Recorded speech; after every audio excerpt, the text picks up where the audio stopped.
Okay, there we go. Perfect. All right. Hi, everybody. As we slowly trickle in for today on Zoom, we're also getting ourselves broadcast to LinkedIn and broadcast to YouTube at the exact same time. So because of that, give us a couple minutes just to go ahead and get everything jump started. Candace on the background from the Linux Foundation is setting up all the events. So basically, we're just getting ourselves ready. So give us a couple more, like maybe 30 more seconds, and we should be good to go.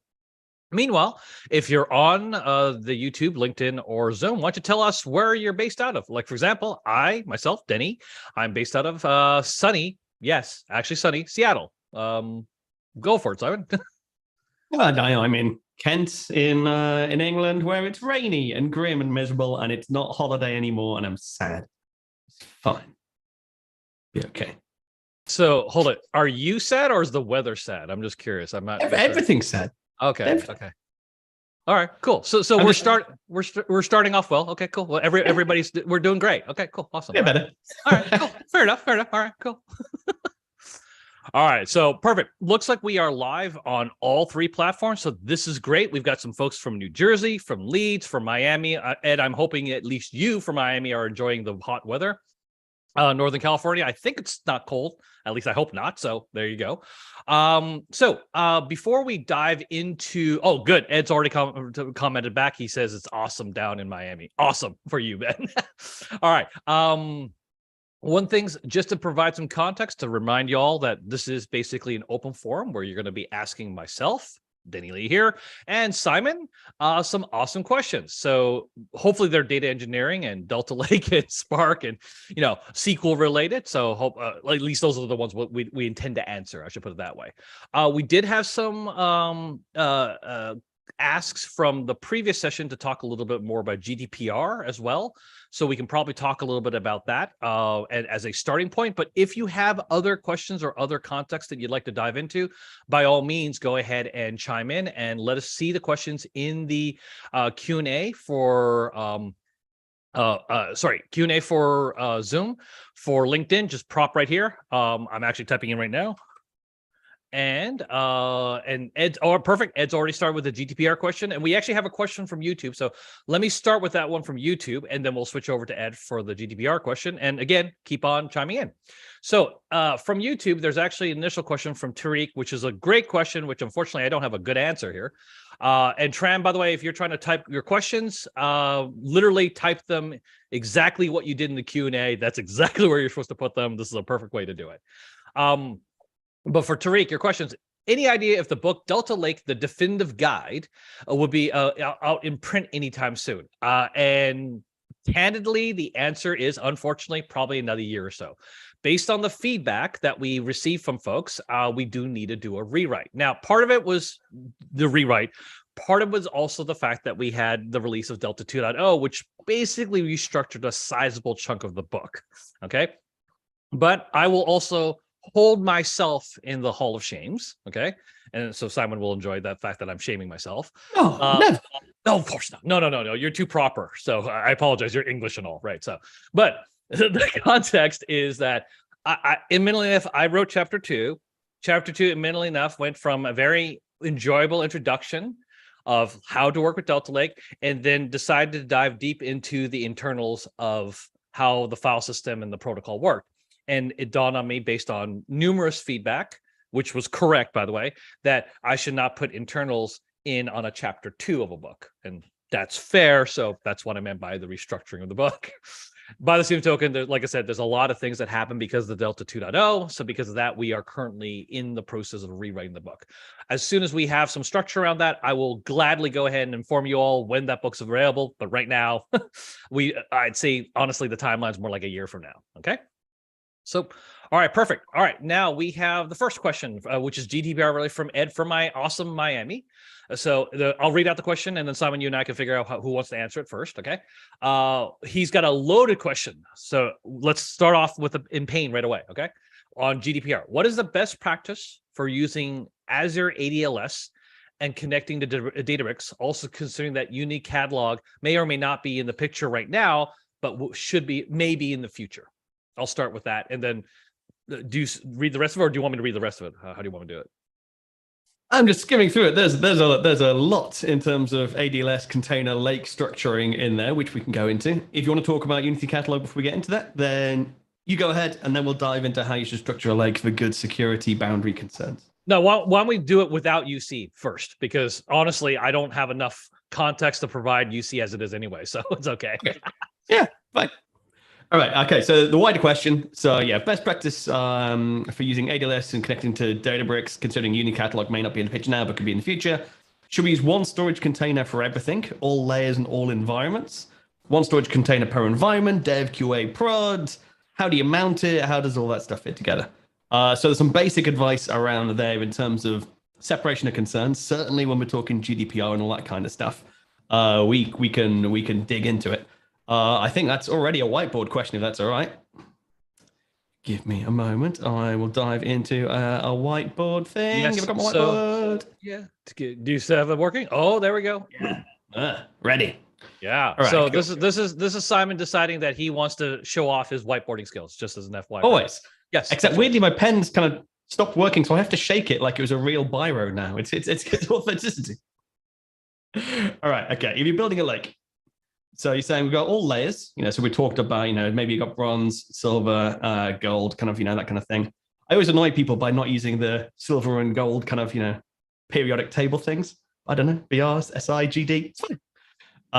So you got layers of the lake. Yeah, I'm actually offended. You really should use the right colors. Come on, dude. No, continue. And then we've got environments. Yeah. Fair enough. Yeah. So we got kind of our dev, test, we got prod. So the question we're saying is, if I'm in Azure for this question, or kind of other cloud providers have similar mechanisms, should I have a single blob storage account and then one container, kind of, the traditional like sort of Hadoop style root container, and then that's all just folder structures? That's option one. Option two is actually saying, well, actually, maybe I can keep having one storage container, but then storage account, but my containers I have as my dev, test, and prod. Or the other one saying, actually, do I need to have real separation? And should I have entirely separate storage accounts? And then maybe break down my bronze, silver, and gold as my separate container layers. So there's lots of different ways we can configure around it. Easy answer is environments should always be separated by Azure resources. You should never have your prod data in the same Azure resource as your dev data, as your test data, and all that kind of stuff. A few reasons for that. One, separation of admin concerns. The kind of people you want to give admin access to your dev storage lake, if you're playing around and testing stuff, you don't want to give those same people full carte blanche access to your prod data. That's just not a good idea. So generally, you always want to be talking about having your entire dev resources, your entire test resources, your entire prod resources, because you don't want to give your developers full absolute access to all prod data. You're not going to pass any InfoSec security reviews if you're doing that. So environments should always be separated, just from a security concerns point of view. Whether you want to have different containers for your different things, that's saying I've got my dev storage account, and maybe I have containers in here for my bronze, my silver, my gold. You can do. Or do you have just one generic one and then that's just folder structures inside? Having a generic one means you only need to mount it to Databricks once, so it's slightly easier for configuration. Having separate containers, yeah, you can do admin a little bit separately. There's not a huge amount you can do at the container level rather than the storage account level. So that's just kind of a tidiness thing. How do you want to structure it? Either way, you can create containers programmatically. You can create folders programmatically. You're not really limited by which way around you go with those. It's just there's a slight bit of extra work if you have separate containers that you have to mount each and every container as a separate thing, just when you're actually working that out. Or not mount, create external credentials if you're going the Unity catalog route. So general advice, absolute storage accounts separate for different environments. Whether or not you have different containers kind of depends on how often you're going to change layers, if you think you'll ever change and add new layers into your lake. If they're fairly fixed, then yeah, you do the effort of setting it up once and then it's fine. If you think actually you want it to be fairly flexible, then just have it in a single container and manage it with kind of various folder structures. And that's a little bit more dynamic, a little bit more flexible. Oh, told you, big answer. That was cool, man. All right. So, Ed, I'm sure you have a bunch of questions to follow up on that, but at least this is probably a good starting point for us. So, if you do have a follow up, by all means, go ahead and chime in here. Okay. So, great question. Great answer. Uh, Simon, let's go right to the next one. Okay. And let's see. Okay. You or I could answer this question: is how to share Delta tables between workspaces without actually having to create copies of Delta tables. Can you talk about the permissions involved in the scenarios? Okay, so you want to go first? Or you want me to go first on this one? I mean, that is like a perfect teeing up to talk about UC. So I'll let you do the Unity catalog advert first. Oh, okay, fair enough. No problem. So actually, I was actually going to do the open source one, ironically. Okay, fine. So do you want to do the UC and I'll do the open source? Or Okay, you want to do the other way around? Let's do it that way. Okay, cool. All right. All right. I'll do the open source one first. Oh, I've got a weird sun thing. Okay, sorry. It's like, do I have a laser on me? Okay, sorry. I apologize. You tanning. It's fine. You got your tanning window there. Okay. Exactly. I'm tanning right now. Exactly. No, I apologize. All right. So it is actually pretty common to use actually even the open source methodology to actually share your Delta tables. There's a Delta sharing server. It's actually completely open source. You go to github.com/delta.io/delta sharing. Okay. The server code's basically there. And I'm like we noted, I'm going to answer the open source one, and then the non-Databricks employee is going to answer the UC one. Okay. So because that's how we roll here. And so the context is that because your data is already sitting inside a scalable, reliable storage, i.e. ADL's Gen 2, or if you're using S3, AWS S3, or Google Cloud Storage, or HDFS, or whatever else that you're using, but it can scale basically based off of that. And so what the Delta sharing server is basically simply doing is it's saying, hey, do you have the rights or the credentials to access this data? That's all it's really doing. So when you provide, you as the client, whether you're using like Pandas or Spark or Tableau or whatever it is, or Power BI or whatever it is that you want to do, you're basically providing a token that says, hey, here's the credentials. I'm allowed accessing this data. Once I'm allowed accessing the data, all Delta sharing server does is actually provide pre-signed URLs directly from the cloud storage to the client. So what that means is whatever workspace, whether it's like a Databricks one, whether it's ADLS, like Azure, Synapse, whatever, I don't care. Like whatever workspace that you're currently working with, because it's got the token, its job. Let's say for the fun of it, I'm using Python Pandas. It will basically use those pre-signed URLs to grab the Delta tables and then upload them, download them and be able to query that. Those pre-signed URLs actually have a security timeout. So I forget exactly what the timeout is, but basically after X number of seconds or whatever it is, basically you no longer have access to them. But basically, this allows you to share the data without actually replicating the data because you already have scalable storage. Now, underneath the covers, maybe you've also geo-replicated the data and things of that nature. And so that actually helps things out. But ultimately, what it boils down to is that it's coming from the cloud storage itself, and you do not need to replicate the data to do that. So that's the open source answer. You'll dive into, Simon will dive into the UC answer now. Sure. It's easier to do this with a whiteboard, so excuse me for once again scribbling. Of course, go for it, man. There we go. Cool. Okay, so essentially we're talking, assuming we're talking about external tables or unmanaged tables where we've got, I need to shake my pen again, and it magically starts working. What is that? Then I've got we've got our Databricks workspace sitting here. So we've got a Delta table that exists inside our lake. And because we're saying I want to share it between workspaces, I'm assuming you've registered that as a Delta table. So people can see it in the SQL layer. It's in Hive. It's in the metastore. So you're saying, well, how do I share that amongst other things? So there's the old school way of doing it, right? I've got a separate Databricks workspace. There's nothing to stop me writing a bit of code saying create table as over this thing, location, and just pointing to that existing Delta table. You can have multiple different workspaces, all using the same bit of data, all exposing it. You can refer to it as different table names. You can do whatever you want. That's been in, you can do that in any kind of Spark environment. You can just register a SQL table over a file, but you'd have to do that manually. If you spat out 100 Delta tables into your lake and you wanted to replicate those 100 tables or register them, federate those registrations across a load of different Databricks workspaces, you've got to manage a load of metadata. You need to run a load of create table scripts across a load of different workspaces, and it's honestly a bit of a pain. That's the old way. That's the way we used to do things. So we'd have some process that creates the table, and then something that round robins and goes and creates them in all different Databricks workspaces, which is really annoying. What Unity Catalog is doing is saying, well, actually, this thing, the thing that's registered here, that kind of that meta store, let's not make it live in Databricks anymore. Let's rip it out. And then that actually lives at a slightly higher grain. So it's going to go over here.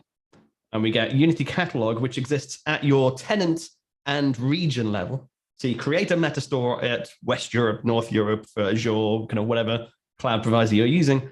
You register the table with that, and then you associate your workspaces with that meta store. So it's a shared meta store that exists across whatever Databricks workspaces that you have. So you can just register the table once and then use it many, many times. And again, it's all about just that metadata registration. It's the SQL object that points at the data that you are sharing between these workspaces. There's no data replication. We're not keeping 10, 20 copies of the data. So if you're in Databricks environment, you can switch on Unity Catalog. You can take that step and you can have that centrally managed catalog, which is, again, good for governance. It's good for GDPR, knowing all the different data that's across all your different workspaces. All that kind of stuff is great for that.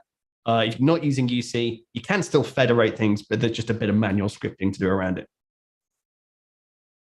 Cool. This is really awesome. I did want to remind that this actually session was not going to be very UC centric, even though we've got a bunch of UC questions. So try to keep them around Delta Lake and Lakehouse. We'll still talk about UC a little bit, but I just want to remind folks that what's the main context for today's sessions. Okay, let me switch over to LinkedIn. This is not directed at you, Simon. This is directed at some of the questions coming in. That's all. Yeah. Fine. Yeah. Okay. Let me switch over to LinkedIn because we got some great questions there. So, hey, one of the questions they has: what is the best practice for leveraging DLT across different zones like bronze, silver, and gold? My understanding is that DLT cannot cross between databases. Target. And I'm Brent. It's a great question, but I'm gonna probably have to ask you to clarify this one a little bit, because when you say cross between databases, it's more a matter of like when we saying you have different zones, these are tables, okay? Like your bronze set of tables that were, for sake of argument, direct dumps of or loads of data from whatever databases or whatever CSV files or whatever else things that you're currently working with, okay? And the whole premise of saying we have a bronze and then the silver and a gold level is not about can I cross between databases per se. It's more about saying that, okay, when you're at bronze, it's basically just a dump of data. When you're at silver, we've actually filtered this out and cleansed it and made it actually something that's usable. And then for gold, it's actually something that is really great for aggregation or for machine learning. In other words, it's more about a data quality framework. And so if you could clarify a little bit about where you're coming from in terms of the database. I get the question because I've got the same complaint. Okay, fair enough. Go for it. So when we're talking about, essentially it's just organization. It's making it tidy, right? Right. So if I had 100 tables, if I had a slightly awkwardly large number of tables, or 100 data feeds that I'm trying to pull through, and I pulled them all in as bronze tables, and then I cleaned them all up as silver tables. And then out of that, I made 50 or so gold tables. Currently in DLT, they would all live inside the same database structure, the same Hive schema. So I'd have 100 bronze, 100 silver, and then 50 gold. Oh. So I've got 250 tables just as a giant pile that I have to have naming conventions. I have to have gold underscore so I know where it lives. I can't easily say grant access to just gold for that team. It's just we can't currently organize the tables into that nicer buckets for managing it. That's it. So your data's all put together, but you'd need to do an extra step to register those gold tables again somewhere else so that you can then just give people access to that in an easy way. Yeah. Okay. So that's a great call out. So I was obviously coming from that particular question in a very different context. So for something for manageability, I absolutely would provide the feedback directly to the Databricks team, because part of the reason in terms of like, I wouldn't say a first principle because I think that's a little too strong of a statement, but in terms of the context is that a lot of the feedback that we have received from not just for Databricks, but in general from the community was the ability to basically have different catalogs for different sets of users. Now, I think that also ends up having its own set of problems, as you just described, both Simon and also by by Brent here. So I'm not disagreeing with your assessment now that I understand the context better. So thank you for clarifying, Simon. And Brent, I would just simply say I would provide that feedback directly so that way we can make that manageability significantly easier, because I do agree with your assessment, actually. So just that we're probably not the right forum for that. That's all I'm saying. Yeah. Essentially, the only advice we have is have a naming convention. Yeah, pretty much. You mean we have to go build processes again? But then you can automate it, so you can build a framework around the framework. It's fun. Oh yeah. We love frameworks around frameworks. That's great. Doesn't. By the way, for everybody who's listening to us right now, we are being excessively sarcastic, just in case you didn't know us that well. So, all right. So this one's a little bit more freewheeling, but I still think it's great to talk about here. A constant discussion. This is from Gordon Anthony from the LinkedIn side. Don't worry, folks in Zoom and LinkedIn will go. In YouTube we'll go back to you. We're just literally going back and forth between the 3 different platforms here. So it's from Gordon. He says a constant discussion at work is when to finally dive into Delta Lake and not look back and away from our classic on-prem data warehouse and analytics thing. As people are making more, making these decisions and giving people the power at work to say, is it big enough, or what is your opinion? Basically, the context, is there any advice, like in terms of how to make that transition? And so I'll start first, but I'm sure Simon will have a lot of his own advice on this one too. But one of the things I like, and the reason I like this particular question, even though it's a little confusing, is I actually came from there, and actually both Simon and I both came from there. So if you even watch some of our older sessions, Simon and I talk about how like we're both SQL Server hounds, and we made the transition from SQL to Delta Lake to Spark, things of that nature. So I actually came from the SQL Server team. So in other words, classic on-prem data warehousing. Yeah, because I literally came from the system where I was proponing, hey, everything should be in SQL data warehouse.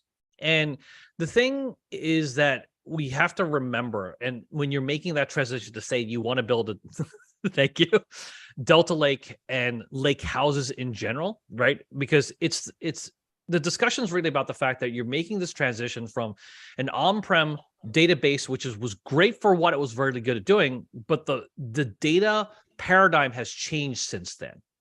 When we built databases, it was about the ideas that we knew everything had to be structured. Okay. When we talk about data lakes from databases allowed us to say, hey, we wanted transactional protection and we wanted to go ahead and have reliability, but everything is structured. Data lakes, we made that transition and said, hey, no, we don't care about schemas. We don't care about any of what we need flexibility, and we need scalability. The whole context of lake houses is for us to say, no, you actually need the best of both worlds. I want transactional reliability and schemas. At the same time, I want scale and flexibility, right? And so this is where, Delta Lake, and is why it's so fundamental for lake houses in the first place, is because it gives you that ability to have that scale, have that reliability, while also having the transactional protection. And so that's part of the reason I myself made that transition out of databases and data warehouses into the realm of Spark and Delta Lake in the first place, just because of the fact that I needed the best of both worlds in order to apply these, in order to be able to do the new problems. Like, for example, I want to do streaming, or I want to do machine learning or AI or any of these other things. And so, at least from where I'm coming from, that's usually where the discussion should be, because you're recognizing that the data problems that you have actually are much more complicated than what databases by themselves could actually go do. So that's my little spiel. But then how about you, Simon? Yeah, I mean, so there's the two things. One massively is the use cases, as you were saying. Things that a relational database doesn't do well, if you have a ton of them knocking around, absolutely. And it's to be super cheesy about it, it's the V's of big data, right? So yeah, you've got scale, but as Gordon mentioned there, it should not be a big or little discussion.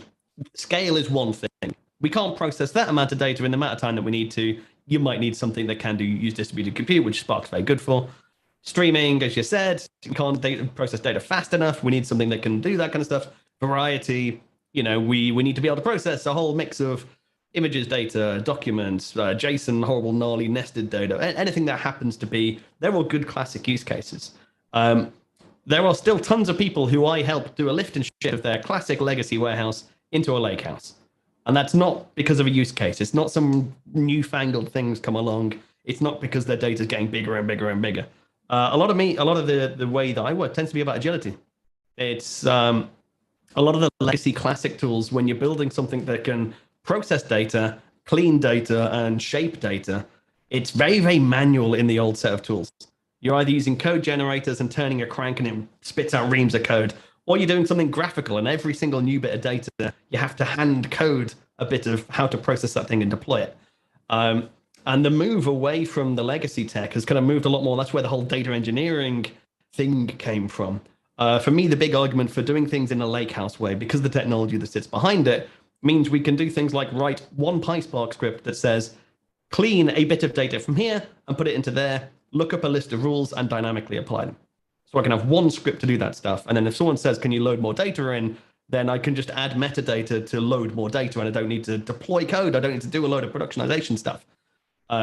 So for me, that is just such a massive sales pitch of agility and, it's investment in the tech so that you can then speed up massively down the line.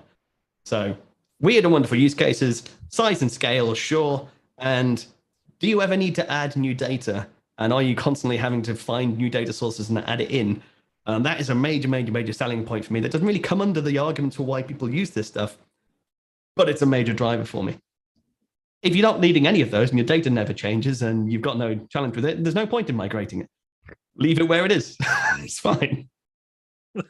But most people have many of those problems. Yeah, typically my response for something like this is like, your data warehouse or data system is no longer being used because you don't need to change it anymore, right? The reality of a successful data project is that you actually are changing things, new business problems, new data sources, whatever else, you're changing it all the time. This is not a knock on databases, by the way. When I say something like this, some people might imply that it's not that. The knock is really more toward management, who thinks like, oh yeah, I've built it, now I'm done and I have nothing else to do. Like, no, that's not how these systems work, right? So cool. All right, let's switch gears. We're going to switch over to YouTube, because we have not actually answered questions on YouTube for a small while. So, okay, there's two questions that I want to tackle right away, just because they've been waiting for us. One that's a little bit quicker, so I'll get to that one right away. There's a question from TCP Packet from YouTube, which is asking, hey, should we replace batch jobs with run once streaming? And I believe that's in reference to trigger once or trigger available now. And the quick answer is, in many scenarios, that's exactly what you can do. You can actually change your batch jobs into structured streaming jobs, because of the way Spark works when it comes to structured streaming is there's really the only difference outside the APIs going read and read stream or write and write stream is basic latency. That's it. Like, it's the same logic, same catalyst engine, same everything that's happening underneath the covers. So it actually simplifies the way you write your code. So what that translates to is then you can go ahead and literally use trigger once or trigger available now to basically look at data that's coming in. So that way, instead of having like multiple batch jobs, you can have for sake of argument, a single streaming job. One really cool example is actually from Comcast. They actually had the sessionization problem that they're sessionizing data from their set-top boxes. And they went from, because they switched to Delta Lake, they went from 640 VMs down to 64, which is pretty sweet. But in addition to doing that, they went from 84 batch jobs to 3 streaming jobs. So pretty impressive, but that's the whole point. It's from a manageability standpoint, it's a lot simpler. So just want to call that out. Anything else you want to add before I go to the next one? For us as a consultancy, our out of the box reference architecture is using stream once, using available now. That's because if someone says, I do a batch job, oh, cool. If someone says, can you make it streaming? We just change the trigger and it's the same code. If someone says, actually, rather than doing it daily, you can make it hourly, it's just, you just trigger it differently. You don't need to change any of your code. And it makes life a hell of a lot easier for all of that stuff. The only caveat I would say is the complexity of doing some of the batch things that aren't supported by streaming. So if you're trying to do a merge into Delta, you're trying to write to multiple sources, you're trying to do some things. You're trying to do things like drop duplicates on there. You don't want to do that on a stream because that's going to be very stateful, problematic things. So you end up doing that for each batch. So you have your stream, you have a for each batch, all your actual processing logic is in that for each batch. So from a complexity of building the script, there's one or two nuanced bits that you need to get around. once you've built it once, you can then use it for many, many things, and it's really straightforward. And that's how we build things. But yeah, I would say super easy. Just click a button; it'll make your life easier. But it's such a flexible pattern. We use it for everything. Thanks for the call out. You're really good call out about the for each batch. That becomes a very, very, very, very powerful tool. Takes a little while to get used to it, just like Simon called out. But once you get used to it, it actually becomes very, very useful and very, very helpful. So yes. All right. Next question. Louis from YouTube has actually a great question. There is not a straightforward answer for this one. So can you explain how to disable CDC or change data feed from Delta tables for huge data reprocessing? Okay. So the thing about in general is that you technically don't need to turn off change data feed, because all it's doing is leveraging the transaction log you already have. And we're simply exposing that information so you get a row by row basis. Now, to your point though, okay, which is valid. Maybe if you're doing a large enough data reprocessing, you don't actually want to go ahead and not only go ahead and see all of the row by row from a change data feed, you may not even want to see it in terms of the history. Okay. So in those particular situations, one of the ways, I'm sure Simon has some other ways, but at least a pattern that I often see is you don't actually reload the data fully into that particular table. You actually load it into a whole new table. You verify that that's the table you want because it's a full blown data reprocessing. You rename the old table to basically, you have it like basically there for a month or two just to make sure there were no issues. So then when you have both tables running side by side, that way you don't run the risk of needing to actually have all the history that was no longer applicable because you did need to do a reprocess. And then once you're comfortable there, then flip on a change data feed on the new table. Okay. So I would typically do it something like that because, like I said, change data feed really is just opening up or making available the log that Delta already has. We didn't actually really do much more than that. I mean, this is not a knock on all the engineers that worked on it. It was a pretty cool feature, but I'm just simply saying underneath the covers, it's not like we actually had to create a new infrastructure. Like it was basically leveraging the infrastructure we already have. And so because of that, what I would say is like, if you have that major concern, which is understandable, especially when you have really, really large tables, I would advise not just necessarily reprocessing the data to the same table, because even if you didn't have change data feed on, even if you just had a regular table, but it was super large, there are distinct advantages to basically putting those tables side by side, if for no other reason to validate that the data being reprocessed is actually correct, and then enabling change data feed afterwards. Okay. So anything you'd like to add, Simon, to that? I guess the only challenge is if it was a partial reprocess. So if you had like 5 years of history and you wanted to reprocess the most recent year, so you didn't want to lose the change feed from all the 4 previous years, you're just restating a given year. It's not going to work in that scenario. As to, is there a solution to make it work in that scenario? No, not really. I don't know if you can change, like disable change data feeds, do a load and turn it back on again, and then just say, but that year changed. Essentially, it's either it's on or off. I've not tried to wrangle my way around it. Yeah, but the things, like I said, in the end, it doesn't avoid the problem. Even if you were to disable it, it still doesn't talk the fact that you would actually end up rewriting so much of the data in the first place, right? Yeah. And then you basically build up a gigantic transaction log and duplicate data in the first place. And that's basically the part where I'm trying to avoid that particular problem, to say, is it possible for us to basically, like, even if it's a partial reload, theoretically what you could do is you could, oh, here we go. Like this is a solution on the spot here. If it's a year's worth of data, you basically build a view that points to the old table, like that has 2018, 19, 20 data. 2021 is the one you're processing. That's actually in the new table. That gets rebuilt. Look at the data, verify the view, then go ahead and coalesce everything. And because the view basically skips out the 2021 data from table A, but then it's now it's merging. Unioning with the data from table B. Yeah. I don't know if you're doing that restatement, if you did that single restatement as a separate batch job and just did a replace where. Yeah, exactly. Yeah, and after exactly right, exactly. Yeah. You would do a replace where, and then that would actually minimize the log rewrites. So everything gets treated as an insert. Yeah. Yeah, exactly. So yeah. So this is us just literally solving problems on the fly. So This may solve your solution. Sorry, this is for, who is it? Louis from on YouTube. So hopefully that helps. Don't forget, join us on Delta User Slack, go.delta.io/Slack. We're there answering tons of questions there. And so, okay, let me go ahead and switch back to Zoom because we have not answered a ton of the Zoom questions now. Okay, so let me go back to this now. So Babak from, hopefully I said your name correctly, from Dusseldorf, Germany. Cool, awesome. He has a question about Parquet modular encryption. Basically, since Spark 3.2, columnar encryption is supported in Parquet tables with Apache Parquet 1.12 plus. So in that file, parts are encrypted with a key. And is this encryption compatible with Delta format, or can we use with Delta tables? Honestly, I don't know the answer to that because I have not tested that specifically out. Saying that, there is, Delta itself uses the Parquet files as it is, right? There's nothing inherently that we're doing. All Delta does is actually add a transaction log on top of it.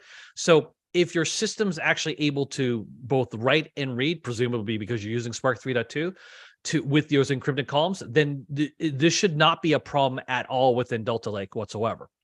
And so saying that, I do want to put the caveat of should work because I have not personally tested it. So, but if you do run into issues though, please open up a GitHub issue and or join us in the Delta User Slack. We'd love to actually see that because again, I'm not expecting a problem, but if there is, we'd love to know about it and go fix it. So as a quick call out. Babaka, hopefully I answered your question. I don't think Simon, I don't think there's anything else you want to tackle on that one or? Nope. I've never used Parquet modular encryption. I've not dug into it. Whenever we encrypt things, we've been doing it using the Spark functions for AES decrypt and encrypt, which is what we tend to use for doing that kind of column level encryption and decryption, which is pushing up to the compute level rather than the storage level. Gotcha. Perfect. Tram, you've got a couple questions specifically about Unity Catalog. Honestly, I'm going to probably have us skip those questions. And I'd like you to, if that's okay, if you can ping your Databricks rep for those specific questions, because at least for now, you see specific to the Databricks environment. So I don't feel either of us probably would be very good answering those questions. I mean, unless Simon, it's brutal. Simon, the non-Databricks guy, knows more about UC than I do. So just pull that out. Yeah, fine. We said we'll keep it clear. We'll keep Delta. It's fine. yeah. No, we're good. So Tram, my apologies. Please do go ahead and bring your Databricks guy or gal to help out with that. It's not that we don't want to answer. It's more like we're probably not the right people to answer. That's all. So, all right. Let's see. Okay, here we go. Ed has from Ed from Miami probably has another question on Zoom before we switch back to LinkedIn. What is happening under the covers when executing analytics on data that is stored in different geographical regions, like across regions or across clouds? Is data filtered remotely and then copied across to a single location? And how can this be performant when data is stored remotely from the current workspace and you don't want to copy data to local workspaces?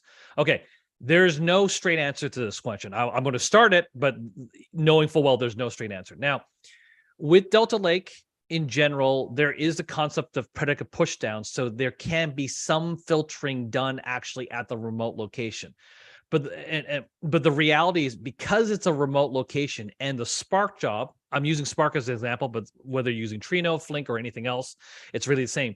Since the fact the job, actually just to not call it Spark, the data processing framework that you're using, okay, is not sitting in the same location as your remote location. So since it's not, there's not much you can do. You will end up still grabbing the vast majority of your data across the wire. And then that actually, the egress costs are basically going to be very, very painful. Now, how you can potentially work around that problem is running the jobs remotely, where basically your data processing framework is also running on the remote system as well, okay? So for sake of argument, now I'm going to just use Spark just because it's easier for me to talk about it. You have a Spark job on region A, your Spark job on region B, and your Spark job on region C. You run them as disparate jobs to basically shrink down because you've done a join. So for example, you're doing a join with a demographics table. In that particular format, I would copy the demographics table from your current central location to each of the regions, run the joins there. So now you've shrunk the data from, let's just say, 1 billion rows each down to 200,000, okay? then what ends up happening is the egress from region A, region B, and region C to the central location is a lot less. Instead of transferring 1 billion rows on each region, now you're only transferring 200,000 rows. Now, this could actually simplify the egress cost, but again, now this becomes a lot more complicated to manage because you're running basically remote jobs on each system. Now, it actually, I wouldn't say common, but it is actually a practice that some organizations do to basically reduce the workloads or the egress costs between systems. Saying what I just said, often more times than not, if you're a large enough organization in which you do need to worry about egress costs, usually you can actually work with your cloud providers and they're actually going to go ahead and deal with each other. And because, for example, if you've got like a direct connect, right? You can, for example, your on-prem environment has a direct connect to both AWS and GCS using and Azure, just all three, for example. There's various data centers that allow you to do that. Because there's direct connect, the egress costs between the data center and each of the clouds is actually negligible anyways. And so then if you're doing something like that, for example, your on-prem, just using that particular example, your on-prem system is actually executing that same Spark job or distributed framework job to each of the regions. It's grabbing the data and the egress costs actually are negligible. It's just more the time it takes to do the actual egress, right? And so as you can tell, there's no straightforward answer to this. This is basically, you can jump back and forth in terms of how you want to do it. And so it really depends on what you're trying to achieve. So it makes a lot of sense where you're coming from, but depending on your scenario, you may want to, again, run remote jobs, or again, if you've got like a direct connects type of setup, the egress costs are actually going to be a big deal. So I want to touch on it on a slightly different direction. Please. If we talk about Delta specifically, just Delta things, all of the performance tuning that you've got in Delta is about reading less data. It's about selectively just reading some of the files that are inside that rather than all of the files. So it depends if your analytics server just distributed data across lots of different storage or distributed Delta tables across lots of different places. Reducing that egress cost, reducing the performance of, if we're talking Spark does everything in memory. It has to read the data into memory to work with it, but it doesn't have to read all of the data. And if we're talking about partitioning, and you run a query that hits a partition key or it's using dynamic partition processing, it will only read the data in those partitions. So you can just ignore all the other subfolders. If you're talking about Z ordering and you've got data skipping, you've got your statistics, that's going to go, well, actually, I don't need to read those files, and you're reading even fewer files.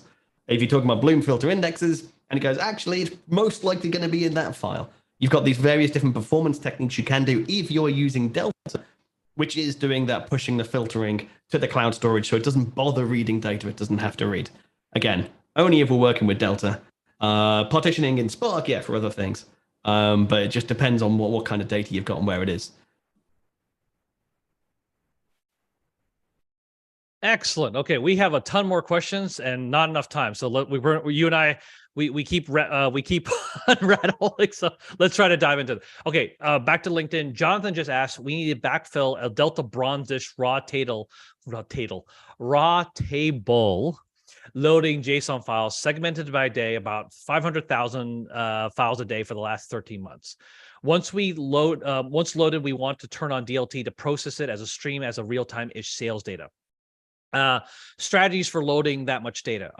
So Jonathan, great question. I'm going to do a high level and try to make it short. You probably want to stream the data in.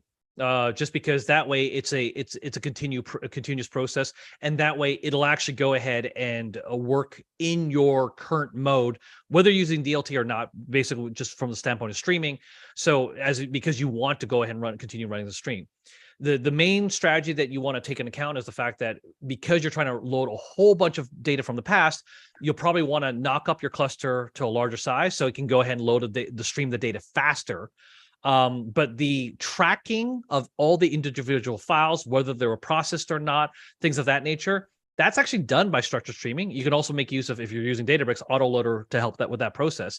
But irrelevant of whether you use, vanilla Spark or whatever else, the context I'm trying to get at is basically I would use streaming to basically the same code that you would normally run for regular processing, run that actually for your backfill, but then knock up the number of available nodes so you can actually catch up. So anything you'd like to add, Simon, on that one? So I've not actually tried switching over existing Delta tables to be then DLT loaded afterwards. I don't know how awkward that's going to be in terms of just switching that to then be a DLT process. You probably could if you got the location folder structure set up in advance, but I don't know if it's going to try and reprocess that table after the fact. If you couldn't, and you're trying to work out the best, most efficient way to get in, reading that, if that's 500K files per day, and we've got like the small files JSON problem, and you're figuring out how do we get that in, easiest way is to batch them into JSON lines files, turn them into slightly more performant files, still treat it as your DLT if you have to reload them in from scratch. But it's certainly easier to build it as a Delta table and then switch it over. I've just not actually tried. Okay. Yeah. Well, all right. Give it a shot. Let us know. Cool. All right. Back to the GDPR one. Tony asked a great question: is how can we selectively remove records from a Delta version history to a service so you can be for a right to be forgotten request? So you want to go first? Or you want me to go first on this one? So I know Tony. Hi, Tony. Yeah, perfect. Deliberately asking the awkward questions. Yeah, I mean, so realistically, you can't from the Delta version history. I mean, so there's two parts to that. We talk about right to be forgotten, squeezing in an actual bit of GDPR at the end. You know, if you just run a delete statement, so well, this person, we're going to obfuscate the data, we're going to mask the data, we're going to trash the encryption key, we're going to delete the record, whatever method of forgetting you're doing. If you just do that, run that on your Delta table, that then it's going to be in your history until you do a vacuum. And you can't selectively open up one of those historical Parquet files, scribble out the data, and close it back up again. So essentially, if you perform a right to be forgotten, you have that record still in your data, in your version history, until the point when you vacuum. It's part of building your processes to know, okay, right to be forgotten, how long have we got to action that process? I think normally you can get away with 30 days as an actual reasonable process for that. We're not lawyers. Yeah, we're not lawyers, by the way. So you have to talk to your legal department. Okay? Exactly. Yeah. Okay. Whatever remit you're giving yourself to turn around that process, once the process has been enacted, so someone requests it, it goes as a service request, it comes through, you run that command to go and do it, you've then got that ticking clock for how much history you can keep before you have to trash that history. Depends if you class that as beyond reasonable use. I don't. It depends if people can query that full version of the history. And obviously you need to be careful about it being any sensitive values being kept in your transaction log statistics. It's painful. You cannot selectively delete them from your history files. Agreed. Saying that, one of the things I definitely want to say that you can design systems up front to make it less painful. Okay. Now, this goes back to the processes. And so, for example, one of the scenarios that I often talk about, which that the folks over at Starbucks did, right, is the data that their legal department, again, remember, we are not lawyers, so you do need to talk to your lawyers for stuff like this. Okay. But the data that would be deemed as things that would follow through on a GDPR request, like the right to be forgotten request, I'm going to deem that as a demographics table. Okay. And so the idea of the data processing itself is that the data itself, when it comes to demographics data, it goes into a separate demographics table. And then the facts information would only contain the ID and nothing else. So in their particular case, what they did is that when they received a right to be forgotten request, they would update the demographics table, not delete it, at least not yet. The reason they updated basically was to say very clearly redacted. Okay. And they often within the notes or even within the transaction would put the GDPR ID, request ID. So to say, okay, this is associated with this request that just came in. Okay. The reason they did the updates versus delete wasn't because they were trying to avoid anything. And by the way, underneath the covers, they would actually have to run a vacuum immediately to exactly what Simon was calling out. But the idea is that you wouldn't need to redact, vacuum all the fact data. You would only need to vacuum the demographics data, which isn't changing nearly as much. Okay. And so in the process of doing that, number one, they still wouldn't have to run the vacuum for 30 days because how about if you accidentally deleted the wrong person, right? There's GDPR compliance rules where you're actually allowed keeping the information in history like a backup because for precisely that, you accidentally deleted the wrong thing. The point is that, is there a paper trail that clearly states, and that's the reason why they're saying, no, we actually update the information and say we redacted that person. They also did that because that way the downstream systems could go ahead and actually automatically delete. They could tell their downstream systems to delete any demographic information related to that person as well. So that's why they didn't want to go ahead and delete the information right away. And so now, again, we're not lawyers. So different organizations, different countries are going to see this slightly differently, and you're going to have to work with your legal department. And this is not a bad thing, by the way. It's actually hard and tricky to do some of the stuff. And lawyers are, in fact, some of our best friends when it comes to stuff like this. So this is me not trying to knock lawyers, quite the opposite. I've worked with some really awesome lawyers. Sounds funny coming from me, but really awesome lawyers to basically go ahead and actually make sure we follow GDPR compliance.